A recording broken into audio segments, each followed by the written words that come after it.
Welcome to Lunch Break. We get an hour lunch, so we're spending 15 minutes of it each day to talk about whatever. So, let's begin the week. Lunch break. Oh, lunch break. It's it's Monday. It's Monday. Yeah.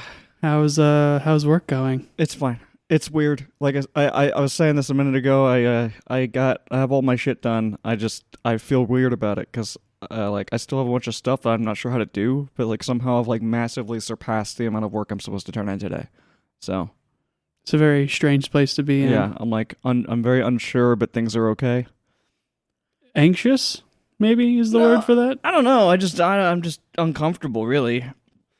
I had a really weird couple of things happen at some of the stuff I was working on, where shit was popping into existence that didn't make any sense, and it was just a very confusing day. That's pretty much it. My day's going fantastic so far. I've been on vacation all day, so yeah, Right. pretty great Monday, I think.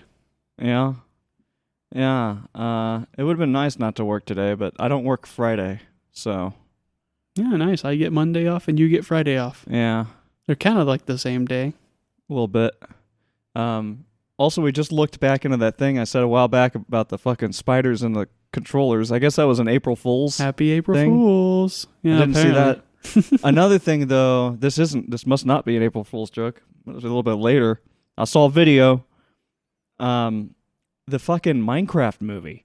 Apparently, like, people are freaking out. Like, there was, like, some theaters having to put out warnings to, like, being, like, calmed down in the theaters. I guess because there's so many kids going into them.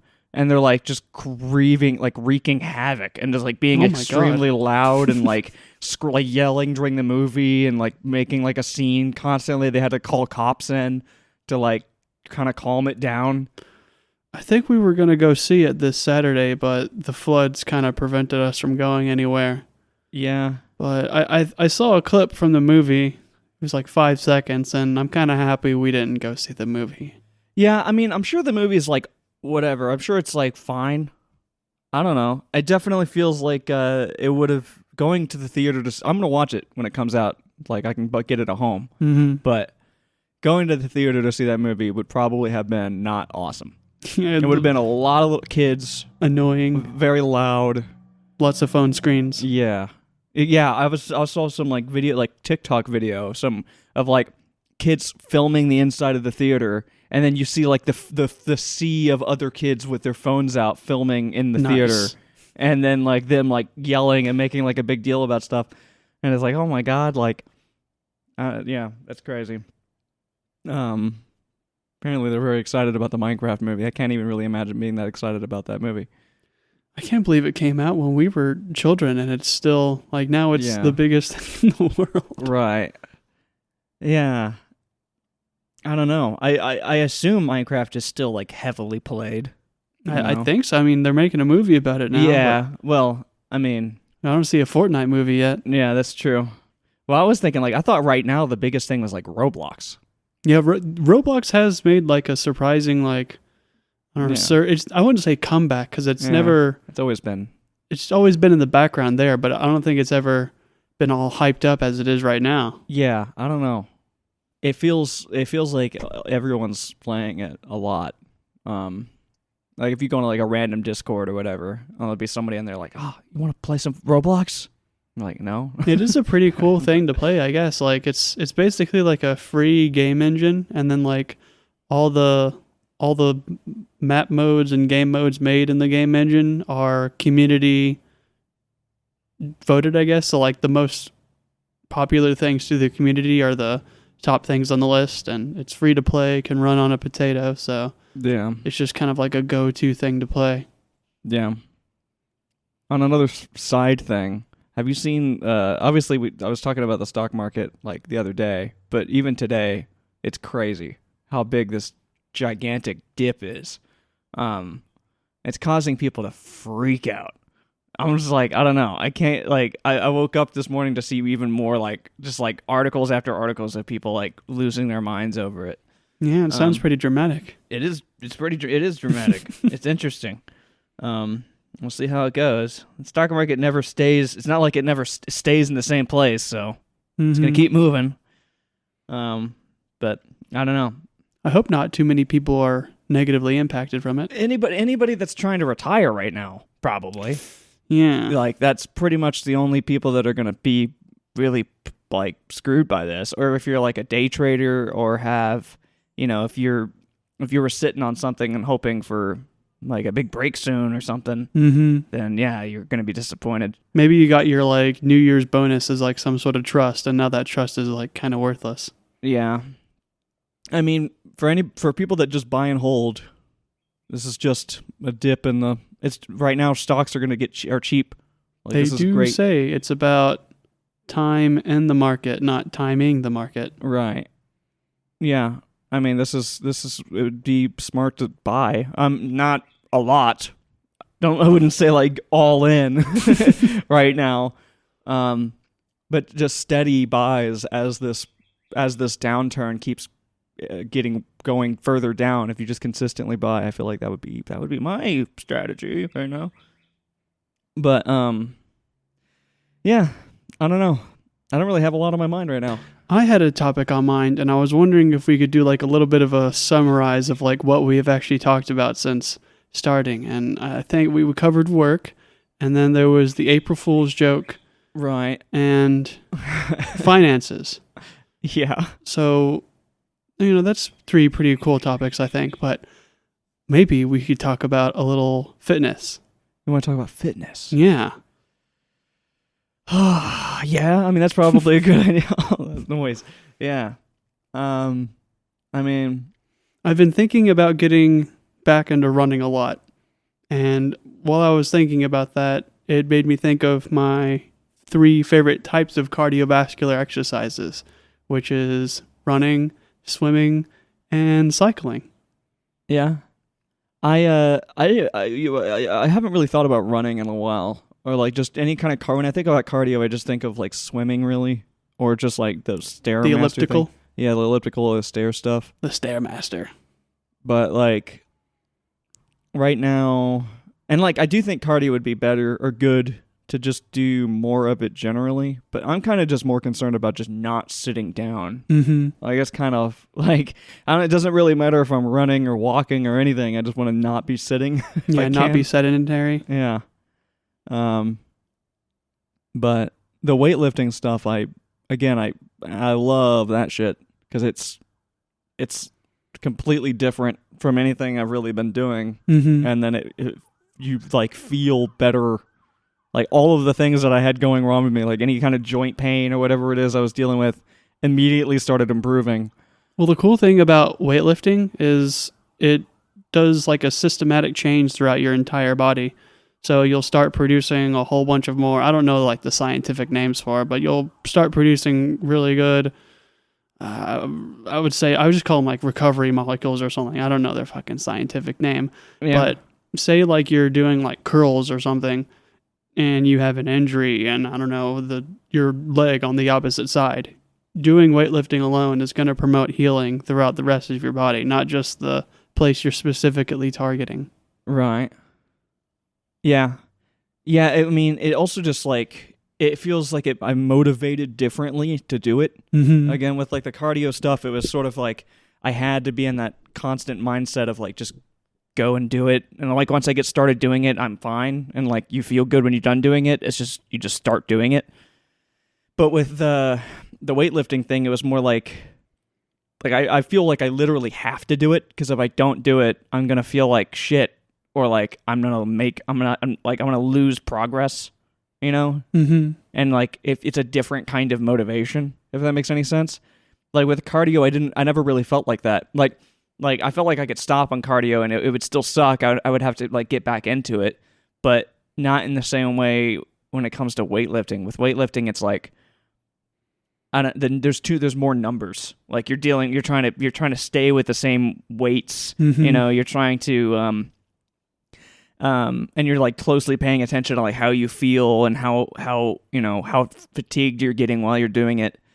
There's just a lot more going on there than just straight cardio, and I guess that like to me that's like a bigger motivator to like not skip it. I'm wondering if like the reward you get from cardio versus weightlifting has anything to do with it too, because I feel like cardio is a lot more Like whenever you get those endorphin rushes from cardio, it's a lot more steady pace and grindy, while weightlifting is like boom, all at once. Yeah. I do genuinely enjoy weightlifting a lot. But I like both. I just haven't really been super into the cardio stuff at a minute. Mostly just running or whatever. Like I did do that for ages. Like pretty much every day as soon as I got back from work, I'd immediately just like jog for like however long it took until I was out. It could be like 30 or 40 minutes of just like jogging. But I haven't done that in a very, very long time. Jogging definitely is really good for you, but it's really hard on the joints. Right. It's really calorie efficient. Like whenever you're running, it's probably one of the highest burning calorie exercises you can do. But over a long term, I don't think it's self-sustainable unless you're really serious about running and taking recovery very seriously afterwards as well. Yeah. Yeah, I don't know. It's also just more exhausting in general. It's just like it wears you out. And like, God damn, it's hard to get started on it. But then again, that feeling when you're done is crazy good too. Like once you've actually done it, you feel way better. I think cycling's pretty easy to get into. Yeah, but I'm scared of it. I'd be okay with like a cycling, like a machine. I'd be okay with like a cycling machine. That's fine. I don't want to like ride a bike. Yeah, having a bike here I don't want to bring the bike inside the apartment, and if it's outside, it's going to get stolen. And I wouldn't want to ride a bike in the city. It's crazy. We would die. Like somebody will hit us. There's no bike lanes or any. Is it legal for a bike to ride on the sidewalk, or does it have to go on the road? I don't know, and I wouldn't feel comfortable either way. And on top of that, like it's hilly, you know. I don't know. I know somebody who died on a bike from going down a hill. I'm like, I don't know if I really want to be on a bike here where like you can have like you could be in a neighborhood where there's a big hill and like your life is, you're trusting the brakes on that bike to not kill you. And you're also outside. Yeah. It's not like being in a car where you're protected by metal or anything. Right. Yeah. I mean, like if at the best you have a helmet and then at the worst you're just screwed. I don't know. So motorcycles? Like I like dirt bikes and stuff, and like motorcycles are cool, but I don't think I would ever really want to own a motorcycle. Dirt bikes are separated from the cars, though. Yeah, that's what I'm saying. Like I would be cool with owning, if I had like property and I could drive a dirt bike somewhere. Dirt bikes are cool. Plus, you typically drive dirt bikes on like softer ground, so like you can just, if you fall, it sucks, but you're not gonna like, you know, eat fucking pavement. Yeah, I get, oh my God, pavement burn. Like, I don't know. And then when you're riding around on a bike, like people don't see you.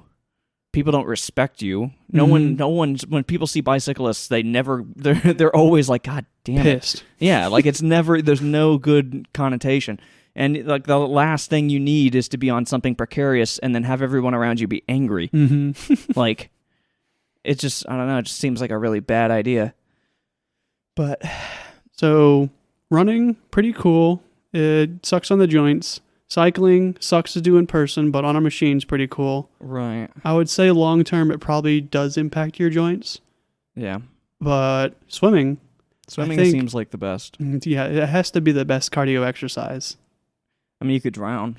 You could drown, but I think the problem with swimming versus like say running, like if you're in shape already, so you've got cardio and you can go for quite a period of time, I feel like if you're running versus swimming, the first thing that's going to give out on you while you're running are your joints, while when you're swimming, your joints aren't going to give out, so you can exert yourself to a far higher level and not really realize it. Yeah. Yep. You could easily end up in a scenario where like, well, not easily, but you could end up in a scenario where you're just like too tired to like help yourself, which is why lifeguards are definitely a good thing.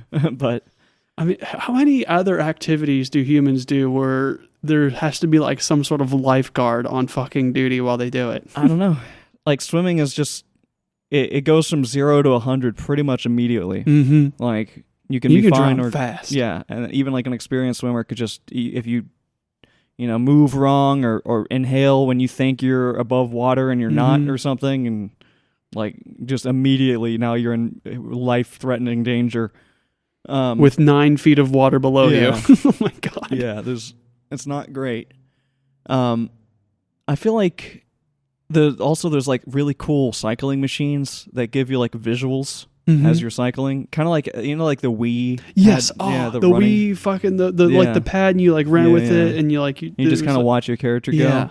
And I was like, that's actually kind of cool. Like feels really weird and like utopian to be like pretending to travel on a thing that's sitting still and watching a screen to get that feeling, but it totally works. It's a good like motivator. I feel like that would be cool if we had something like that, but we don't. Not at the gym near us. What about the Stairmaster? Again, the Stairmaster just seems like an incredibly good way to get cardio. It must be horrible for your joints. Yeah, though. no, I was thinking like it's probably really bad for your joints, but on the other hand, it also, if you don't do it all the time, it's also maybe really good for your knee joints. Well, you doing that stair motion is good for you as long as you're not overdoing it. Right. So like in moderation, I feel like the Stairmaster is great. Which is why I think like the Stairmaster along with that is that the elliptical? So both of those, like the Stairmaster is really hard on your knees, but doing it a little bit is fine, and then the elliptical is like pretty easy on your joints. So like kind of that's usually what I go for at that gym. So maybe swimming for if you want to do light exercises, or if you want to try sprinting, say do it in the pool so you don't fuck up your joints as much. It also depends on the time of year. Yeah, Can't swim all the time. Right now we could start swimming though. Maybe. The pool is open. Yeah. Oh shit! It's work time. Yeah, I gotta leave again.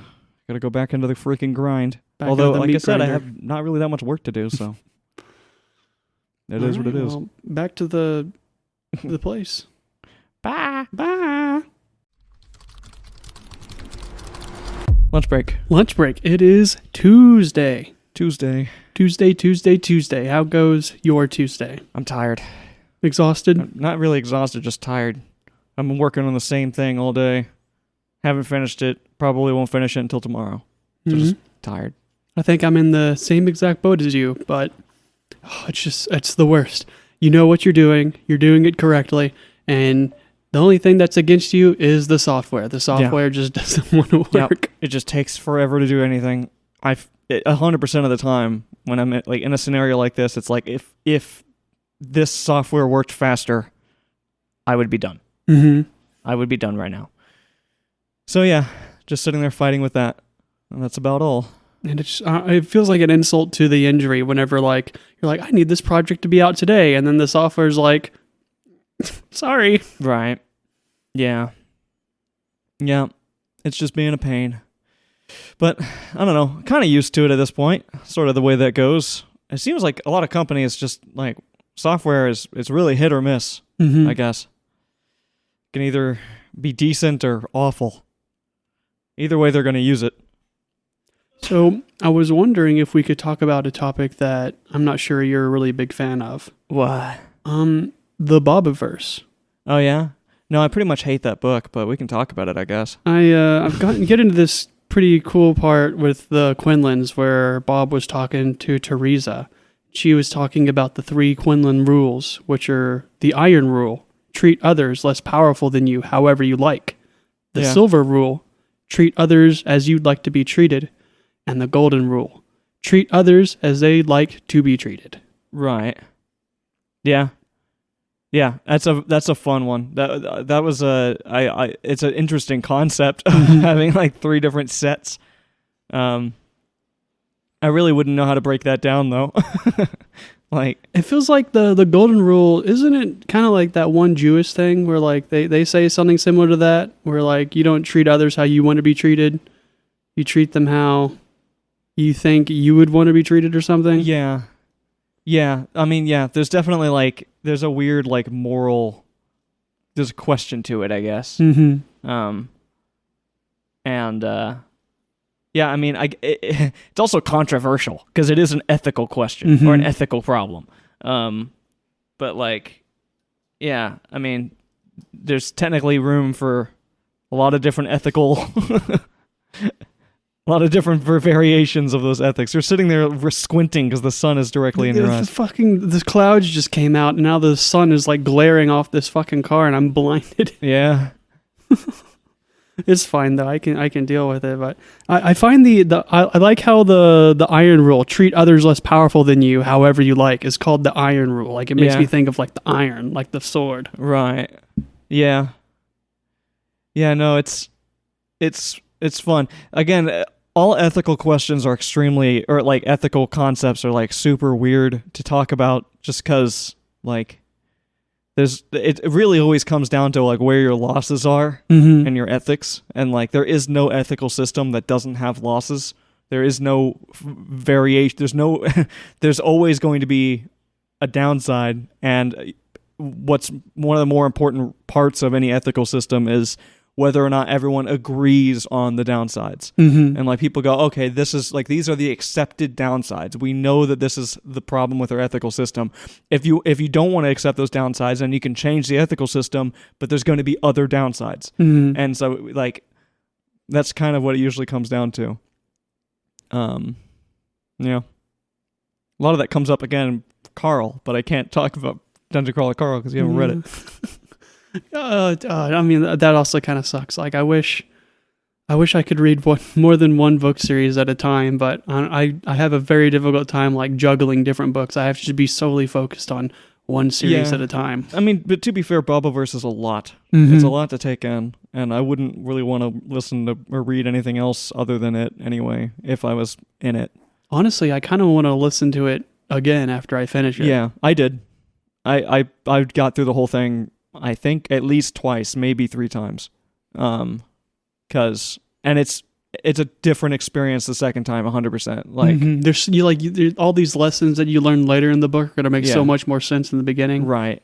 And then like there's a lot of things in there that like it was cleverly like kind of little references, a lot of foreshadowing, and you're like, "Oh, I see it now." Like that makes a lot of sense. But yeah. I was just talking about Jurassic Park though. Wanted to read into that, like the first actual book. And you found out the book came before the movie? Yeah. You were saying something about how like it doesn't really matter if the book comes first. It's typically going to be better anyways. I would say again, I think that's extremely objective. Like people are like, "Oh, the book is better than the whatever." Better or subjective rather. Yeah, rather. But like better, it depends on like what your measurement is. Like if do you want, movies are great, and movies are pretty much like every time any movie is ever made, it's a miracle that it was made in the first place. The amount of coordination required to make it happen, the amount of people involved, and the amount of work that goes into making a movie is crazy on pretty much any scale. When it comes to books, though, if what you're looking for is to just drill those concepts, that world, that vision of the original creator, the person that wrote it, into your head, there's no better way to do that than to just read the book, because you're gonna get a lot more insight into like what they were thinking, or how they imagined those characters, and then the concepts and scenarios inside of it. Something I think maybe plays into it, but I don't know. There's probably a name for it, but like how books are typically one person voice. It's one person that wrote the book. While when it comes to like, say a movie, there's hundreds, if not thousands of people getting together to make that. And there's not just going to be one writer. Right. It's a collective of people. Yeah. That unified vision for the actual source material is a huge deal. And then like, again, when they make books post movie, like a movie comes out and then they make a book version of it. Again, obviously, whoever the writer is going to shine in that scenario. But if you're going to get a much more like concentrated version of that story and those characters. I don't know. It also will just depend. Like, I don't really know in the case of like Star Wars, in the case of like the Force Awakens, the book that came out after that movie, which I'm pretty sure the book came out after the movie. I would imagine it did. I don't know like who wrote it. I don't know if it was the same writer that did the movie's scripts or what. Don't imagine it would be. Yeah, and I don't know like what kind of influence they would have over the story, or how much even how much leeway Disney gave them Mm-hmm. to like explore concepts that you can do in books that you can't do in movies. Mostly just internal thought, like the actual like motivation behind characters, which especially in Disney movies, the Star Wars movies, is kind of all over the place. Characters' motivations are usually very vague and Surface level. yeah, like they're not very like there's not really a lot there, and like that's kind of what made Thrawn awesome because you kind of get a little bit more of that. But just Mhm. like the Star Wars, just so far, like any kind of Star Wars material that I've actually read, I've been way more interested in because it feels like they really water it down in the movies. I know I read the novelization of Revenge of the Sith, and I remember that one was really cool because it like focused a bunch on like the really cool like Jedi stuff that you really couldn't show on screen without it just looking like a blur. Yeah, But they were like talking about the fight between Mace Windu and Palpatine, and like explaining it from like Anakin's perspective as he's slowly climbing the tower to get to the fight, and how he could feel like the Force from so far away, and how their movements looked like, you know, like crazy blurs that were just like hitting off like it's like some sort of like anime Dragon Ball fight. Yeah. Right. Yeah. Getting that. And also, and that was something in Thrawn a lot where Anakin would talk about like the Force and what he's actually feeling and trying to read into Thrawn's thoughts and shit and like kind of getting deeper into like what that feels like or what he's actually experiencing. Mm-hmm. Gives you like a lot more of an insight into like what that actually is or what that experience really is like. Which again, arguably one of the more interesting parts of Star Wars is sort of like understanding like what the hell are these people really thinking. Mm-hmm. But especially Anakin, because his character is like his whole thing is, you know, turning and like you kind of have to have really good motivations to completely unravel your own world. Yeah, to kill a bunch of children, Right. And become this horrible monster. Yeah. All because he doesn't like sand. Yeah. It's like, just seems like a lot. But I'm trying to think of like a thing to say, like, no, I'm trying to think of what to say in the part now, but fucking like just the idea of like, they say like books are better, but better how? I feel like if you want to get really engrossed into the world, and if you want to spend a long time in the world and really get to know the characters, the book is probably better. But if you're just more looking for like an enjoyable experience, then maybe go for the movie. yeah, it kind of feels like the difference between like, I mean, it just feels like you're one step closer to really experiencing it. Mm-hmm. Like I'm imagining like if you go to war and you're there on the battlefield and like you had these experiences, these thoughts, and you wrote them down while you were there, and you created like a novel of your experience and your trouble and your ups and downs of those experiences, and in your words. And then later they're like, you know, you're at a party and somebody's like, hey, so how was the war? And you're like trying to describe it broadly, like giving a story to explain, like in the time frame that you have in a discussion to tell that story. You're gonna have to cut a lot of that stuff out, a lot of the stuff that makes it personable. Just the pure fact that movies are shorter. You can do a lot in a TV show, like That's TV what series. I was wondering. Like, where does the TV show in this? Is it like kind of a middle ground, or is it a whole other Like, thing? It just, woo. It just depends. I think there's. It depends on who wrote it. Like, how was it made? I think that like animation, like animes, can do really good book adaptations because you can also just have a moment in an anime where like a character stops, freeze frame on their face, and you're hearing their internal monologue. You're hearing their motive. Like you can have those moments. It's not all about the internal monologue, but just having more time in a moment. Because like in a movie, you can't just pause a fight mid-fight to explain a whole bunch of really abstract details that pertain to one of those characters in that moment. But in a book, you can just be like, yeah, so he was thinking this while the sword was coming down on his head, or like whatever it is. Or in an anime, you can have moments where you have like, it can be drawn out. You can have a fight last an entire episode, and it is a little drawn out, but like you're Like in still, Dragon Ball or yeah, but Naruto. you're kind of getting this experience, a little bit more detail into the characters. So there's just a lot of limitations with movies, but that again is another reason why movies are so great and amazing when they put them together is because limitation kind of fundamentally is what creates some of the best art. Mm-hmm. Like it's one of like you're gonna have best art forms come out of those limitations.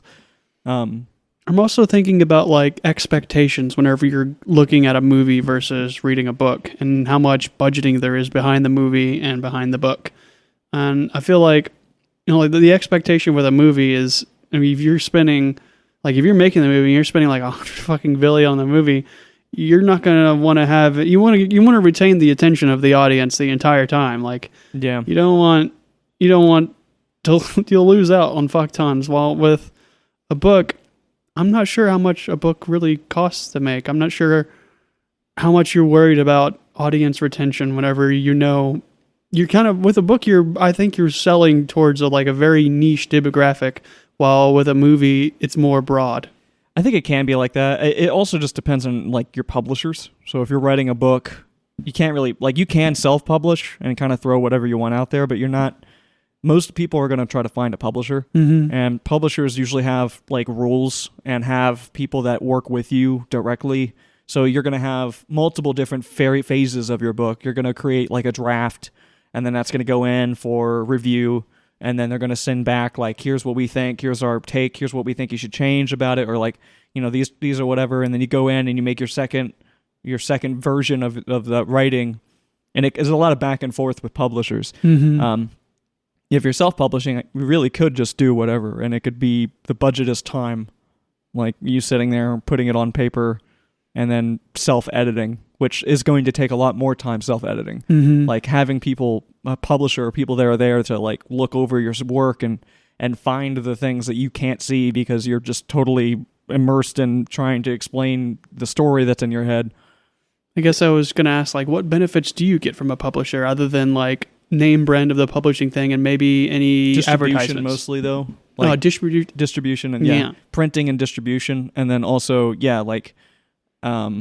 those they should be able to provide you with resources like that. There's a lot of, I don't know, books are hard. Like it's incredible. But then again, there's another aspect of books, which is voice actors, like people that read books and do that professionally, which again is crazy. That field is insane, and the Underrated. people that do that are like incredibly talented. And a lot of the time they end up in like the movies version, like even in the Hitchhiker's Guide, obviously like the guy that voiced the guy the what's his face, I can't remember his name.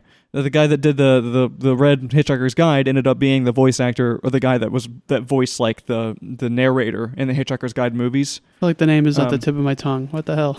Yeah, I don't know, but where like sometimes the book's version of a character and of a personality ends up being so powerful that it has to be translated into the movie's version. Like even Snape in Harry Potter, or like a lot of the characters in Harry Potter, even David, what's his face? The guy that played Harry. Yeah, or like even Hagrid, like his voice is obviously like described in the books as being like, he's kind of Scottish and like this big guy and burly and whatever, but like that interpretation of that voice, that character, that personality from the voice actor when they were reading it definitely bled through to the way Hagrid portrayed him in the movies, because it's important to people that like enjoy it to kind of have that continuity. Or like David Attenborough with nature documentaries. Yeah. I mean, he definitely should always do nature documentaries. They're just not the same without him. But Dude, we got to go back. Yeah, we got to go. Oh, Jesus. Well, back to the grind. Yay. Yay. Lunch break? Lunch break. Epic. It's Wednesday. Wednesday. Hump day, chilling on a Wednesday. How's work for you going? It's been fine. I mean, I've gotten a lot of stuff done. I got something I'm working on right now that's really just a big puzzle. I might be working on it all day today, maybe into tomorrow. I don't know. But I have no pressure because I've already turned in everything. So it's just sort of a little puzzle thing I got going on. Sounds like an average day. Yeah. Today for me is a continuation of yesterday, only I have less energy. Oh, nice. Just a problem. It needs to go out today. And Software. Or the, oh fuck. What? I don't think we can say that. Oh, yeah, it's fine. Yeah, Yeah, it's just a normal, like, yeah, yesterday, except fucking, I just need to get this project out, but no, the software doesn't want me to. Right. Yeah. I also, holy crap, did you see that nightmare email chain that went through? Oh, yeah, that was fucking insane. And I swear to God, like, it's just the fucking email chain thing where someone replies all and it replies to, like, everyone in the fucking company. Yeah. So many people are just like, oh, wow, well, look at this. And other people are like, fucking stop. Yeah. No, there was like 100 people in it, or it was like, I think it was like 1,000 people, maybe. And people kept trolling because it would be like, because somebody would say something in there and they'd be like, please don't like keep responding to this email thread. Stop replying to all. And then people would be like, all right, sorry, I will stop replying to all. Yeah, like very sarcastically. Yeah, like over and over again. The people using it to send memes, though, they have to get in trouble. Like, Yeah, there's no way. way. They're literally sending like mass memes out to everybody. And I don't know, like, the balls you must have to be doing that. It's especially crazy. the one that was like, everyone stop hitting reply all. And then this guy was like, okay, I'll stop pressing reply all. Yeah. Holy It's fuck. like, wow. Like, holy crap, you're just asking for trouble. Apparently the higher ups took notice to that because I guess they were in there. Mm-hmm. And they were like, yeah, they were the whole fucking company not was in there. happy that somebody did that. But yeah, it was like messaging people like out like in person, people in the office, people out like on a job site, just getting spammed calls. Like, what the fuck is this? Yeah. And then you know, the people that were getting upset about it and being very vocal about how upset they were, and then just making more people just be like wanting to play with them. Because like you could mute it, like you have that as an option. That person that replied all and it was like showing you how you could ignore it. Yeah. Real MVP right there. Yeah. But can we talk about that police video we watched where which one? Yeah. the one where like the kid was like on a high speed chase and then fell in a pond, and then like this random guy shows up and it's like midnight in the middle of nowhere and he's like, hey, he just starts like yelling at the cops. Yeah, I don't know. It's whenever there's like anything going on, there's always going to be. I don't think it happens that often, but you'll have people like civilians that just sort of show up and they just get involved. Like in some way, like they see like, oh, there's cops. Like there's some kind of like dispute or somebody's being arrested, whatever it is, and they'll just go up there and just make themselves a part of it. They'll either become a problem and have to be dealt with by the cops, or just like hang out. I understand like going over there because you think it's interesting or you want to make sure like the cops are up to no funny business or anything, but Maybe. fucking like watch from afar and just like, you know, report any bad things you see. But he like walks up and he's like, hey, what's going on over here? Starts like flipping off the cops and everything. You're pointing the gun at the guy with the camera. Yeah. I don't understand why the cops weren't at that point, because it's not like there was only one. If there's only one cop and you have somebody harassing you and you're dealing with an arrest or something, then you just have to tolerate it. Yeah, like they act like they knew the guy. Like they were just sitting their hands in their pockets, just like looking at him like, what the fuck? Just like letting him talk shit to him. Like you are, like you could easily go, you are disrupting an arrest. Like you are intruding on an arrest. This is causing the problems. They couldn't even talk to each other because that guy was over there fucking yelling at him. Or the one we watched yesterday where the fucking, I think his name was like Jacob or something. He just like walks up on the cops. I think he was the dude that was getting arrested's friend. And he kept trying to like intervene with the scene. You were just like, well, how are they just letting this guy, or they were getting surrounded by people too. It was like, how the fuck do you just let this happen? Yeah. Like you have all those cops there. I feel like I thought that was something they always were trained to do. Like you can't just let like a crowd form around an arrest like that. Like you have the power to be like, no, step back. Like you cannot come over here. This is an active, like we're actively investigating a thing over here. But I guess the fucking dude, the one, not the one with Jacob, but the one before that. I'm still thinking about that guy. Like, yeah, it's just it's very silly to me. Yeah, it's a little bit ridiculous. We were playing XCOM yesterday. What fucking horrible. And then you kept, you mentioned Picard's like, yes. Or like, he's like, yes. Like, what was it? I forgot what it was. It was like the way you made like a Picard reference in there. And now I can't stop thinking about Star Trek again. And I'm like, there's part of me that like kind of craves Star Trek all the time. We could watch it again. Ever since we finished it with a guide, I think, because we've seen like basically the whole show. We've seen all the important episodes. and we know all the characters at this point. So I feel like even the bad episodes are watchable because we enjoy the cast. We know how the characters interplay with each other. It's just Right. fun to watch that. Yeah, but to be fair, some of those episodes really do deserve to be skipped. A lot of them are not like genuinely. I'm like kind of bored. Oh my god! I don't Like know. the one with Beverly Crusher, and she goes home to her mom and like gets like a lantern, and some like Irish dude shows up, and he's like, This land is cursed. It's been in your family for generations. And then, Right. like, it's like some weird sex ghost. Like, Yeah. what the fuck? Yeah, it was. I don't know. There were definitely some rough episodes in it. I was wanting to think. Do you know that show that Seth Rogen is in? It's like it's a parody of Star Trek. I know I've seen clips of that show. It's where the 500 cigarettes thing is from. Yeah. Like we should get that. I don't know what it's on or whatever, but Yeah, we I should have totally no get idea. it. I've seen loads of clips from it where I was like, is this Star Trek? Like, No, it feels like Star Trek, some of the scenes, but Yeah. then another scene will happen. You're like, oh, this is not Star Trek. Yeah. It looks like fun though. Like Mhm. it seems like it would be pretty good. I love all the Star Trek references and Bobbyverse still going on. Yeah. Yeah. God damn it. We just talk about Bobiverse every freaking day, but it is really hard not to talk about. I'm sure we'll find something else to talk about whenever we get to a different book series, but No, Bobiverse is.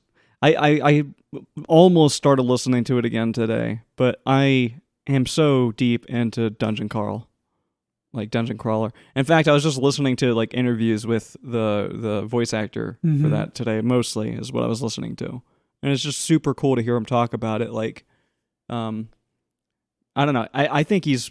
I think he's like the best. he's really good. What else do you know any other series he's in? I don't know what else he's really worked on. I know that he has other things that he's worked on, but I'm very new to this world. Mm-hmm. But he's working on putting together a, like, I guess maybe it's a new platform specifically for audiobooks and stuff, like more just sort of radio style audio experience, like immersion content. So it's not like Audible where it's just audiobooks? Yeah, well, and but in the same way that like Audible has like the Sandman, Mm-hmm. and it's sort of like a more like a more atmospheric sort of thing to listen to, Mhm. experience. Because he was comparing like America to the BBC right now, because BBC has been doing, like, British Broadcasting has been doing radio shows like that forever. Mhm. They've always done them, and they still do them to this day. Where they'll do like it's just audio, but it's like this sort of experience. It's like this immersive storytelling or whatever it is with like a whole cast of people. Is that called farce comedy? I'm not sure. I don't know. Well, it's not really necessarily always It comedy. doesn't- yeah, it doesn't have to but- be comedy, but Like, they've been doing that for ages, and there really hasn't been anything like that in the US. Like, we didn't really have a market for it until recently. Like, the podcast stuff started picking up, and now people are getting more invested into the stuff like that. Right now, Audible has a huge piece of the pie, and is Mhm. pretty much like leading all of that stuff. But there definitely is room for competition in that, and having more people create like studios that specifically specialize in that kind of content. the only one I can think of in America was that one from like the fucking 30s where like the alien broadcast was going on. Like, it's the War of the Worlds. I forget what it was called though. Yeah, I don't know. But like, yeah, I'm super ready for more stuff like that. Mhm. Like, I love, like, it's obviously like people, because again, people started, there just became a culture of like, you're listening to stuff while working or while Mhm. doing whatever it is you're doing. Is becoming more normal in America. So it's starting to pop off. And like, it seems like there's a proper market for it now, I guess. Audible, again, is killing it when it comes to stuff like that right now. Still, like, Audible is awesome. If it wasn't for Audible, I wouldn't have found Dungeon Crawler Carl. Mhm. I listened, like, I think I showed you the thing the other day. It was like, on average, it's like 60 hours worth of Audible, like, a month. Is what I've been listening to, which is like a lot. Yeah. And like some days it was up to like 70 or 78 hours on some months where I was just like mostly listening to Audible and nothing else. But like, I don't really want to, like, it's great. Like, most of the time Audible is going to have something like, I'd rather listen to like a book than music, Mhm. like a good majority of the time, as long as I'm physically able to do it. And then in the moments where I'm like, I have to think right now, I usually just listen to nothing. I just kind of sit there and focus, get through it, because I want it. Yeah, I don't want those moments to take longer than they need to. Mhm. So I'm just gonna shut off and get through it so I can go back to my book. Do you But- ever just keep your headphones in but not listen to Yeah. anything? I often do that in there because of very noisy people in the office. Do you still have the noise canceling headphones? No, I don't.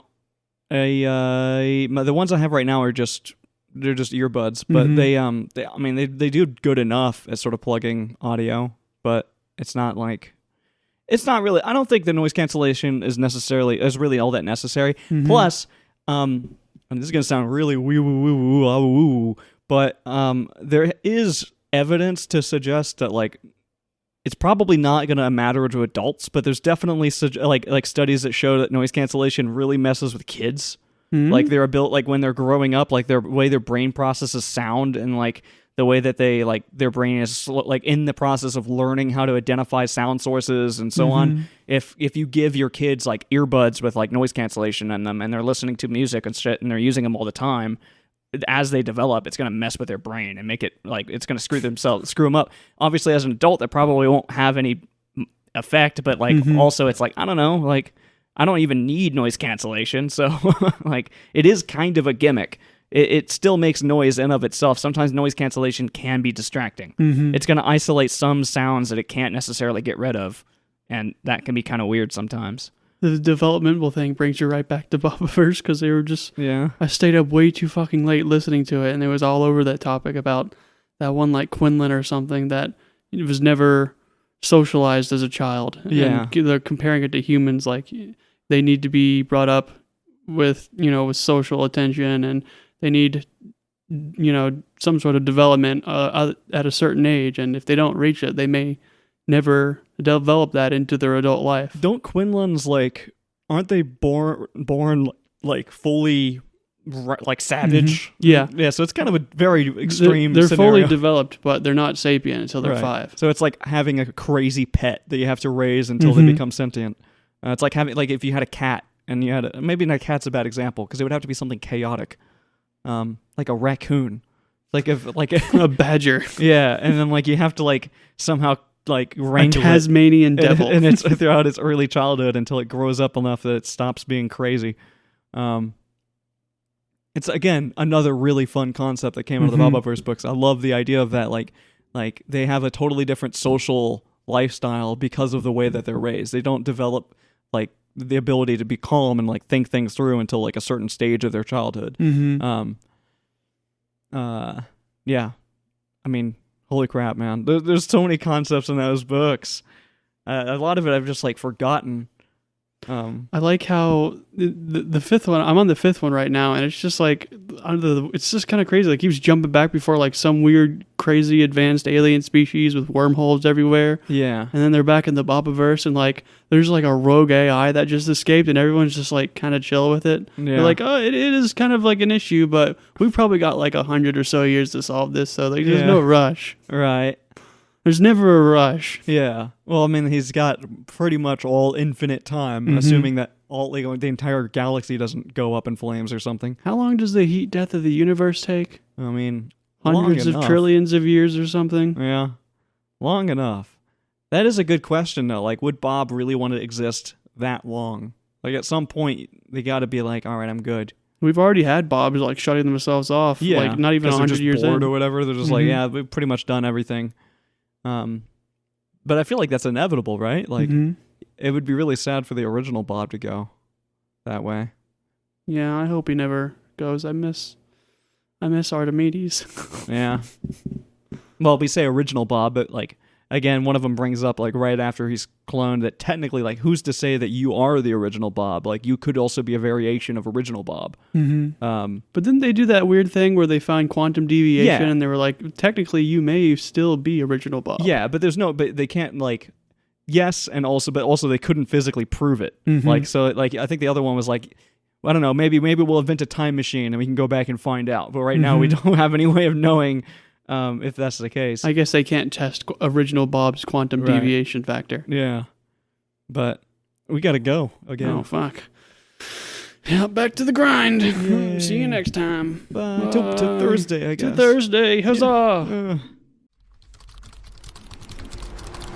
Lunch break. Lunch break. Thursday? It's Thursday. Fucking Thursday. Uh, You doing okay? no, I've got nothing. I have nothing. My brain has been just constant. I haven't listened to music. I haven't listened to audiobook. I haven't done anything. I've just been focusing on the task at hand, and then now I'm here. Hand. Yeah. So I have nothing. My brain, I haven't thought about this at all. Like, Well, I guess the bright side though is today's Thursday, but it's your Friday. yeah, that's true, but it's only making things worse for me because now I have to get everything done. But yeah, I mean, it's whatever. It is what it is. I'm excited to eat meatloaf today. Oh yeah. It's kind of the biggest thing. Work for me is going pretty okay. It's a lot better than yesterday. I got all the shit that needed to be turned in yesterday turned in this morning, so no more stress for that. Now I just got a nice easy project that I can just slide through with the rest of the week. Yeah. Oh, man. Yeah, I mean, I should be good on, like, what it is I'm required to get done. It's just, I don't know, man. It would have been nice to be able to turn my brain off a little bit today. Mm-hmm. I've had no time to think about anything. I haven't thought about what I'm going to eat today. I haven't thought about anything. I haven't thought about anything other than work. It's crazy. I'm sure you'll have a good dinner though. That meatloaf was very delicious. I'm just mentally exhausted. Mm-hmm. Did we play XCOM yesterday? Or We didn't. We didn't play it. Me and John went for a very long walk. Yeah, I wondered because you guys seemed like you were gone for a while. Mm-hmm. It was surprising. Like there was like 2 or 3 times where I'm like, all right, here we are. We're turning back home, and oh, you're still going. So I was like, Yeah. okay, I'm not gonna say no. I like walking, but we went for like nearly 3.5 miles, which Yeah. is pretty fucking far, especially for John. Yeah, that's cool. Yeah. Fell asleep immediately afterwards. Yeah, that was probably sweet. I got to sleep at a good time today. Today or last night rather. It was pretty good. Like the end of my day yesterday was really good. It's good. Very relaxing. Yeah, it was chill. Again, that meatloaf, it was fun to make. Mm-hmm. I've never made anything like that, and it was like extraordinarily easy and not hard at all. How Like, exactly did you make it? I've never made meatloaf. literally, you just go buy a bunch of meat and some like breadcrumbs and whatever else you're gonna put in there, onions, whatever, and then you just straight up throw it into a bowl and smash it. And So- yeah, It was like a pound of beef and then a whole onion. it was 1.5 pounds of beef, like a small onion, but it was actually like a half a big onion, Okay. and then like breadcrumbs, how many breadcrumbs do you use? like a cup. How many each individual crumbs exactly? I counted about like 18,000 breadcrumbs, and then like obviously just like whatever seasoning you're gonna put in there. Mm-hmm. Any seasoning you recommend for meatloaf? I don't know. I just lots of garlic powder and onion powder, and maybe not so much onion powder because it's literally got onion in it. I don't know. I kind of like putting onion powder on onions. Yeah, it was a little bit too much. I actually did use a little onion powder, and I think I remember eating it and being like, "This is a little oniony," and it probably could have lost the onion powder. Mm-hmm. Yeah, I mean, it's extraordinarily easy. There's a lot of things you can do to make it better. You could put like peppers and stuff in there. Green peppers or so. There's there's loads of stuff you could experiment with or try different glazes and stuff for it. You ever had a stuffed meatloaf? No. Sounds like it'd be cool. I mean, I've had stuffed bell peppers where stuffed with those are effectively meatloaf Mm-hmm. because you just shove a bunch of meat into them. On the topic of food, I'm wondering, what is your opinion on bubblegum? My opinion on bubble gum. Mm-hmm. I know you have that Team J stuff, but were you ever a big fan of bubblegum as like a child? I don't know. I feel like gum. I've heard people say like it helps them focus Mm-hmm. and stuff. It does not. It's just distracting to me. Yeah, whenever I chew gum, all I really think about is chewing gum and like fucking with it. Yeah.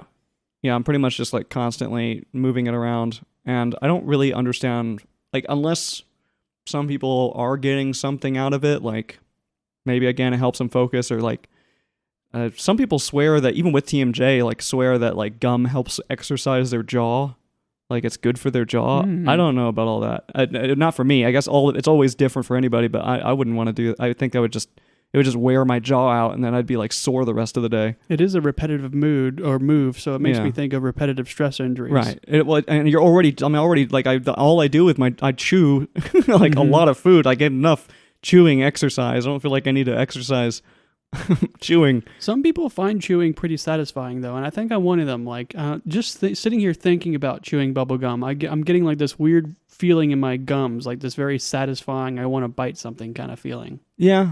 I mean, I can get that. But again, like, to me, that kind of comes across as like the teething feeling of like you Mhm. have to bite down, and like that weird, horrible feeling where like your teeth hurt and you just keep like prodding at it. You're making it worse by biting down more and more. Mhm. Like, I was really bad about that. And again, especially with like the TMJ crap, like clenching my teeth, always clench my teeth like crazy now. I've gotten to myself to the point where like I kind of cringe at the thought of my teeth even really touching. Mm-hmm. Like, I don't really, like, at this point, I'm very kind of careful all the time. Are like the tips of your teeth kind of like sensitive at all to anything? No, not really. Well, when I was a kid, my teeth were like stupid sensitive. I had like I used to use like Sensodyne toothpaste and crap to help it. What was it sensitive to? Just anything, if my. cold or like. Any air whatsoever? Well, it was mostly just like if something was cold or something was like, I don't know, had like a weird effect on my teeth. If I was hit, it would be like pretty intense. But yeah, I don't really have any issues with that now.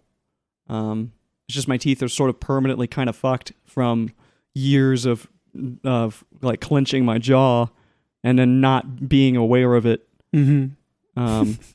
So I guess right now, not a big fan of bubble gum. No, I don't really like anything I have to chew. I don't even like Cartilage. Like, cartilage, yeah, sure. But I was gonna say like caramel, Oh, like caramel and or like gummies, like any kind of like gummy worm or whatever. Mm-hmm. If it's not like super like, if it's like a sour gummy worm, it's different. I'm like, I can power through to eat a sour gummy worm, but like a regular gummy worm, I'm like, it's not worth it. You get this tiny little hint of flavor, and then the texture just makes me want to fucking rip my jaw off. Mm-hmm. So What about taffy? yeah, no, it's awful. But I love English like taffy. You know what I mean? Like like what's like obviously that, like, brittle. boiled thick taffy. Yeah, well, it's brittle. Oh, like, brittle. like like Heath. Heath. Like yeah, like Okay. Heath. But I don't really care for taffy that much either. Just anything that gets like stuck. Also, I don't want stuff getting stuck in my teeth, Oh yeah. because then I'm gonna fuck with my tongue all day and like prod at my teeth forever, and then that wears me out. Mm-hmm. I don't know. I don't get the appeal. I feel like anybody that does like that enjoys that stuff a lot. Has to be taxing.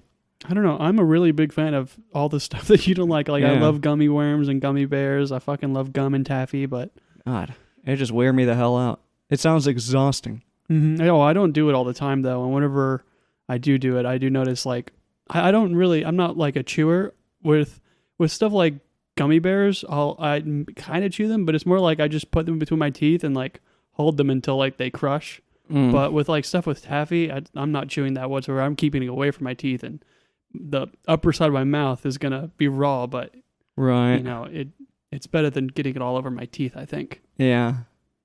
When we first started this podcast, we were recording a very different way, and the way that we're recording now, I think, is infinitely better. Yeah. Because all of those issues I was talking about, No in more like popping? in the previous episodes there, a while back. Yeah, the popping sound is gone, and I also have like a lot more leeway. Like, I can do a lot more with it in post, so I can make it sound like way better. It's actually not that much harder. Like, this is the same setup. It's just a different recording software. So I just switch over whenever we do this. We still use OBS. Yeah, I think. yeah. Well, I do both because I'm paranoid, and if I don't want like one of them to, I basically just record on both. Mm-hmm. Like, if something goes wrong in one of them, then I have the other. But we use OBS for like games, obviously. Mm-hmm. Like, I mean, there's nothing that's gonna replace it. Do we ever use Audacity for the XCOM stuff, or is that not necessary? No, and it would be cool. Like, it could be cool to do that, but I don't think it's worth it. Sounds like it's a lot more work. It's not necessarily that. I mean, yes, it is more work, but also like, if we wanted to stream, then that wouldn't be an option. It would be an option in the first place for the sake of consistency. I'd rather just stick with what we have. Okay. I can probably try to address some of the issues that exist, but like I said, like we were talking about before, the issues that are there really aren't as prominent when we were doing gaming videos. Like they don't really exist. Like if they're there, it's really hard to like perceive. I'm sure all the background noise is like, it just drowns it out. Yeah, for the most part. And then, but like sometimes there are popping, like we have in our UFO videos, there's, even in the last one, there's like specific moments when it popped. And it's nothing more than a minor annoyance, it's not really worth me stressing out over. I am casually looking into it, but I'm not going to just not do it because it's happening. From what I've seen and heard, it looks pretty okay to me, but I'm not really that much of an audiophile, and I also do watch most things on my phone. Yeah. I don't know, it matters to me. It's annoying. Like I don't know. I want it to be good. I don't want it to sound like crap. Because it's also like it's not that hard. Once you get it right, then you just leave it alone. You just have to put the time into making it sound good in the first place. It's a consistent template. Like, I mean, I literally use the same template when I edit those videos. I have a template designed for them that I just import the stuff over, and it automatically like puts the right filters on the correct channels and does like the ducking and everything for me. I literally just paste it in there and do my edits, and it's done. And then for this podcast, I just have like a simple list of instructions I follow in order to keep it consistent. I still have to do some manual things, but there's not much. Most of it is straightforward. How long do you think the process takes? I don't know. It really just depends. If there's like a lot of stuff wrong, then it's going to take me a second, mostly to hunt it down, like the problems. I don't really have a good marker system for like when we're going right now. Like if there was something I wanted to fix in post and like I noticed it now and I wanted to fix it, I don't have a way of like reminding myself of that in the future except for like literally writing it down. I was thinking about getting like a notebook or something just so I can have notes quickly when we're going, but that's also distracting, and I can't do it during the podcast. It's not really possible. I can't stop what I'm talking about right now and start writing down like, oh, at this time this pop happened or like this happened. And it'd be a good thing to have like a producer or like some sort of AI software. Yeah. Well, or just having markers in general, just having like a button you can press. Yeah. Which is, I mean, I technically could do that here, but then we go back to work after this. We go back to work like immediately after this. I can't like log this information properly, and the train of thought is lost. Yeah, like it's whatever my strategy is has to be consistent and easy. I'm finally reaching the end of Bobaverse. I have less than an hour left, and it's making me kind of sad. Yeah. How do you like the ending of it so far, though? Like where you're at? I like it, but then I'm also kind of taxed. Like, are you like tired of it yet? I'm not. I wouldn't say I'm tired of Bobaverse. Like I am eager. Like if books 6, 7, and 8 were out, I would 100%. I'd fly through them like I've flown through this. I don't think I'm over Bobaverse yet at all. Yeah. But with the ending with it, I don't know, I'm kind of disappointed, but it's also, I have to keep it to remind myself, it's a wholesome book. So like everything, it feels like has a good ending. Yeah, pretty much. I was expecting so much more from like the super AI that they were making, and I was like, oh fuck. But no, it's just like, yeah, I'm just getting out of here. I'm chill now. I'm like, okay. Yeah. That's cool. That's pretty sweet. Yeah. Yeah, it's like a Hallmark movie where it's like everything's going to go fine pretty much all the time. They're at the fucking like that weird Galactic Federation planet, and then they're like, what happened to everyone? They're like, oh, well, I haven't figured out yet, but in like the middle and the start of the book, it sounded like it was going to be pretty sinister, but right now it's kind of looking like things are going to be pretty chill. Right. There's such a distinct difference between something where like a book or movie or what show, whatever it may be, where it's like you have feel good and then you have the conflict is solved and it's generally a happy ending. Like feel good is like as you go, you're getting reassured by it that things are going to be okay. Like no matter what, it's going to be okay. Like don't panic, don't stress while you're actually experiencing the content. You don't have to worry. But with like Dungeon Crawler Carl, which is kind of again, it's the only thing I can think of right now because it's in my head. It's like when stuff's going wrong, it's like, well, this book has proven that it is willing to create very real consequences to things going wrong. And So like while the ending's probably going to be good, like the journey is a little stressful. And so like I guess that's really, it's just, I don't know, it's a hard thing to balance. I can imagine like if you're writing a story and you want it to be a mixture of those things, it's kind of tricky. I wonder if you were using Bobaverse and Dungeon Carl as your metric. I wonder where Game of Thrones would fall in between that. I really don't know. I'd like to try reading Game of Thrones, but I'm intimidated by how fucking long it is and how slow it is. It's slow, long, and very morbid, and most of the time ends badly for everyone. Right. Yeah, kind of like a Walking Dead mentality. Mm-hmm. We already gotta go. Oh, fuck, already? This one flew by. I know. It's rough. Congratulations that it's your Friday, but I gotta suffer another one, but yay. Yeah, I'll be here tomorrow. Bye. Bye.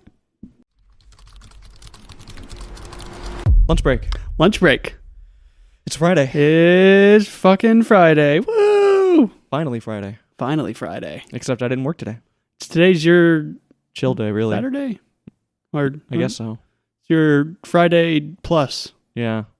My bonus Friday. Friday squared. Well, I don't know. I feel like what makes a really good Friday would be being able to sleep in. Mm-hmm. And I wasn't able to sleep in today. You had that doctor thing. Yeah, I had to get up early.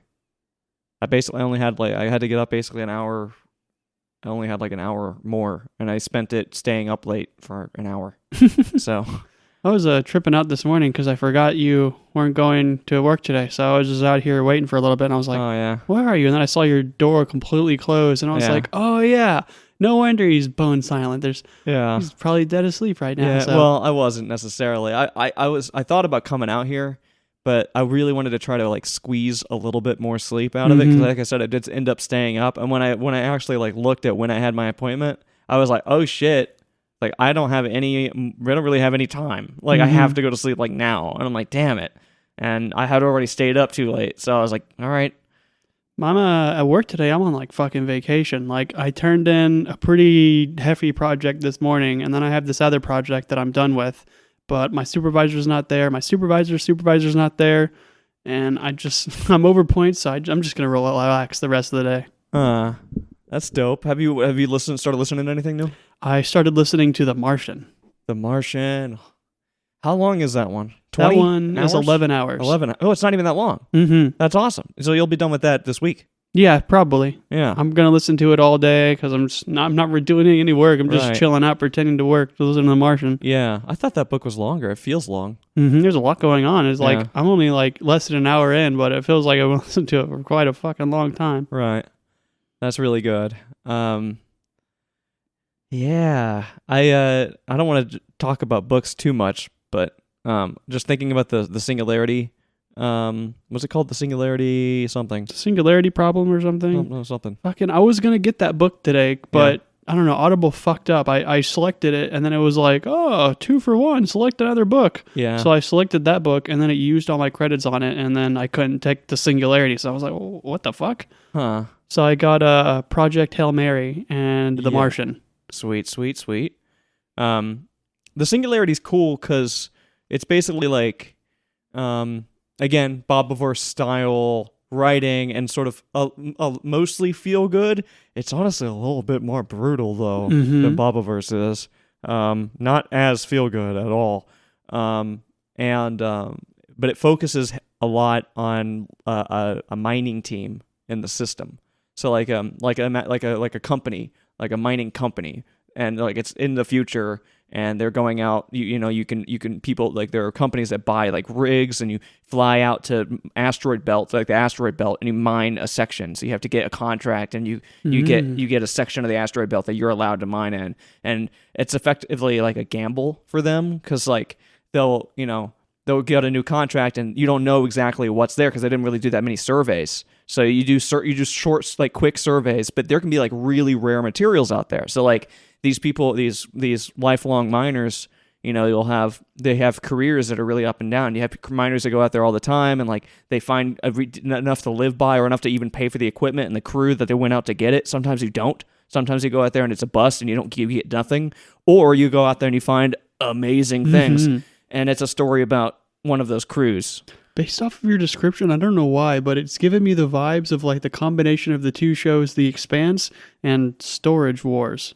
I don't know if you've seen The Expanse, but it's got like a similar kind of vibe going on. Like humans are on the moon and on Mars. We're doing like space asteroid mining, and they're getting contracts to go be like, oh, you get this section, and then this is where like the Storage Wars thing is coming in because they don't know what they're going to get. It could be fucking jackpot, or it could just be a bunch of dirt. But you're actually spot on though. That's basically the vibe of that feeling of that book. But it is good. It's fun. It's like it is very short. But it's fun. It wraps it up really nicely too. So, off the topic of books, can I tell you about like a little secret mission I went on? Like, where I kind of felt like a super spy. Sure. This happened a week ago, whenever Matt was over here, and it was after we were all done partying everything. Matt was sleeping out here. I think you and John had gone to bed too. Right. But I always sleep with my watch on, and I like tracking my sleep, so I'm like, oh, my watch. I can't sleep without my watch. Mm-hmm. And I was looking all over the place, and I realized, oh shit, it's out here. So I come out here, and Matt's dead asleep. It's fucking pitch dark in here. Yeah. But I can see little flashes right under Matt from like the watch. Because it's got like this little sensor under it that flashes like green and red. Well, it's trying to read your blood pressure. It's like trying to figure out if somebody's wearing it. So I'm sitting there and like, I don't want to wake up Matt. So like, he's snoring. So every time he snores, I take a couple more steps. And then when he stops snoring, I stop. And then he snores, I sit down. He snores again, I reach over. And then one more snore, and I'm like, whew, just very swiftly get it out from under him and then go back to bed. But yeah. I try a quick little stealing mission. He sleeps out here so deeply. I'm a little jealous. Well, sometimes he doesn't even look comfortable. Right? He's like upside down. He's like in a crazy position and just dead asleep. And like stuff will be playing on the TV sometimes. He'll just leave things on, and he'll just sleep right through it. I can't tell if he wants it on or not. I don't know. I think it helps sleep, like just a little background noise. I never play anything like super loud or offensive. Yeah. I don't know. Oh my God. I'm happy that I didn't work today though. You have to go back after this. What have you done today other than just doctor stuff? I don't know. I called Spectrum. The Spectrum, they send you so much crap in the mail, like advertisement stuff. I was trying to get them to stop. I like how you called her and like she kept putting you on hold, and in between talks she would like, so you want to buy this stuff? Yeah. Yeah, it was like a 40-minute phone call, and like, I kept getting put on hold, and when she came back, she'd be like, so, the Spectrum's offering like new things in your area. They were looking like a 2 gigabit up and down. It should be fiber available in your area now. I'm like, oh, that's cool, but a lot of bad. It was just weird. They do that a lot though. They really, really push.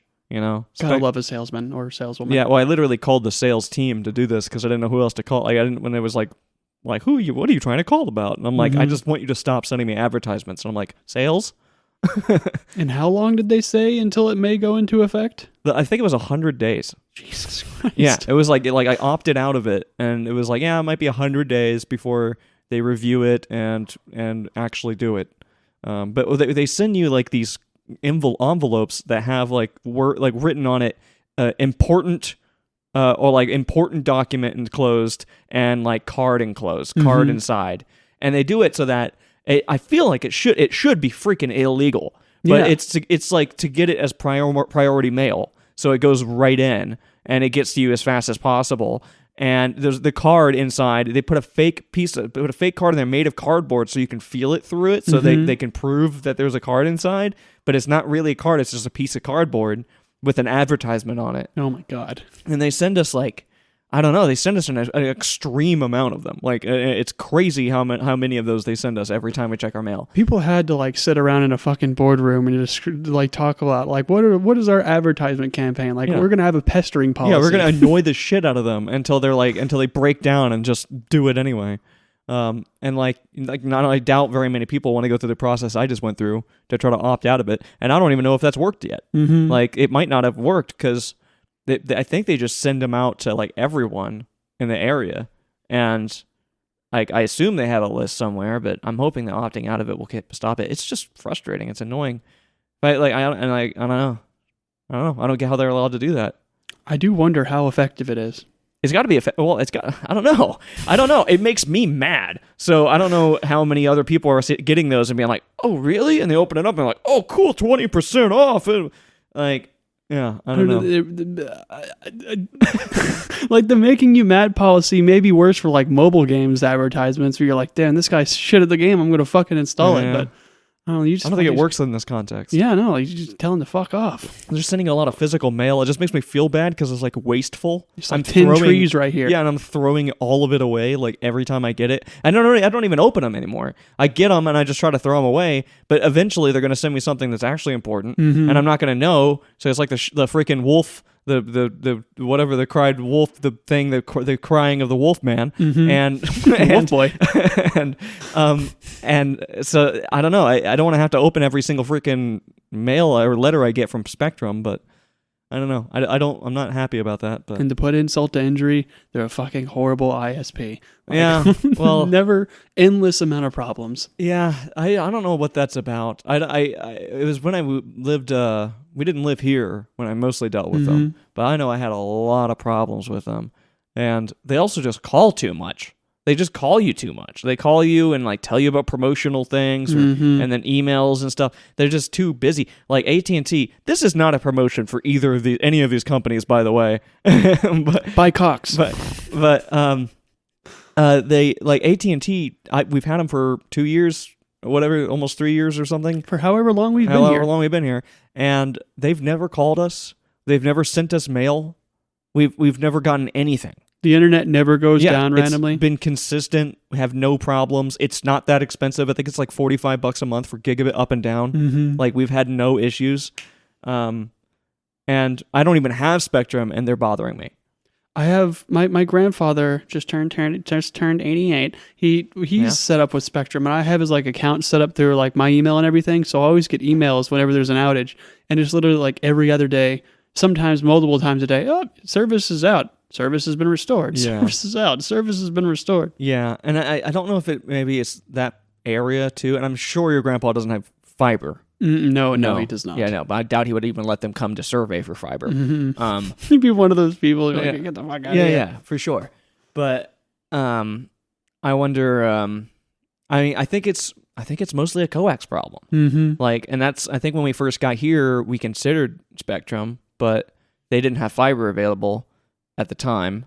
And I have had too many bad experiences with coax. It's just an unreliable way to feed internet to people. There's something else I learned about coax. It's quite interesting to me, and it's the idea of that coax degrades over time significantly faster than fiber does. Right. So a lot of our coax networks are 20, 30, 40 years old, and by now have degraded significantly. Right. So that could also be contributing to some of the loss. Right. I think it's becoming cheaper to do fiber anyway. Like they've gotten manufacturing up for it, so it's not like absurdly expensive to put a piece of fiber manufacturing cable down. At scale. Right.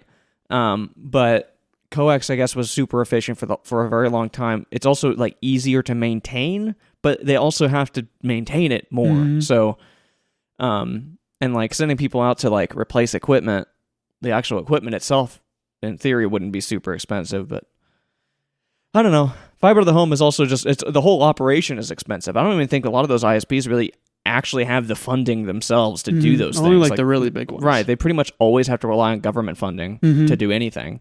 And it hasn't really, and there's also not that many of them. Most of the ones that exist are huge, at least in the U.S.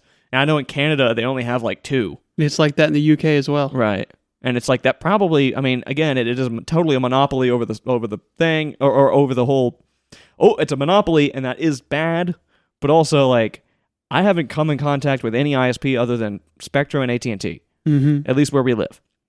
They don't really seem to exist I'm trying to think of any, like, there's Cox, but I think that's Cox is Spectrum. I think I think it's literally the same. I mean, that might even be the parent company of Spectrum. Or something vice versa, like fucking... Or no, Charter... I don't know. I think they bought Cox. I love the bureaucratic pyramid. Yeah. And then well, I don't know. I don't know how AT&T falls into all that, but AT&T I think is either it is the same company or it's based on or it's like a subsidiary or like a new version of a company that used to be like the first ISP in America, like one of the first major ISPs anywhere. I remember AT&T when I was a wee babby. Right. Like I think it literally was like one of the founder ISPs. I always get AT&T and LG&E confused with one another. Yeah, that's valid. Yeah, that's a very specific local company though, so I don't know if that's really a problem for many people. They do similar kind of stuff, like both involve lines infrastructure. and poles and infrastructure. Yeah. But oh my gosh, I might even I feel like I'm missing out because I'm not at work and I want to listen to Dungeon Crawler Carl, but I don't really listen to those books when I'm not at work. Not that I couldn't, I just don't I don't know. I don't have the urge to, even though I really want to listen to it. It's weird. Yeah, I get that too. Like there's certain things that I like to listen to at certain times, and if I'm not listening to it at that time, I feel guilty while doing it. Yeah, right. And vice versa. Like when I'm listening to Bobaverse here, like or whatever, if I'm listening to a book at home, all I'm thinking is like, kind of wasting this because I could be listening to this while working. And I listen to this music when I work out. I listen to this podcast when I shower. Yeah. This podcast when I walk, and this one when I work. Right. But I should also probably drop that if I can, or try to work on that, because I'm also thinking like there's so much content to get through. Like I have so many more things I want to read, and so far like I have not really been disappointed. I haven't felt like I've wasted my time. Don't let these artificial constraints restrain you, man. You got to be a free bird. Yeah, dude. Oh God, you got to go back. Is it 15 already? It's 15 already. Jesus. Well, at least it's Friday. Yeah. Happy Friday. See you guys Monday. Yeah. Woo. Bum, bum, bum, bum, bum, bum, bum, bum, bum.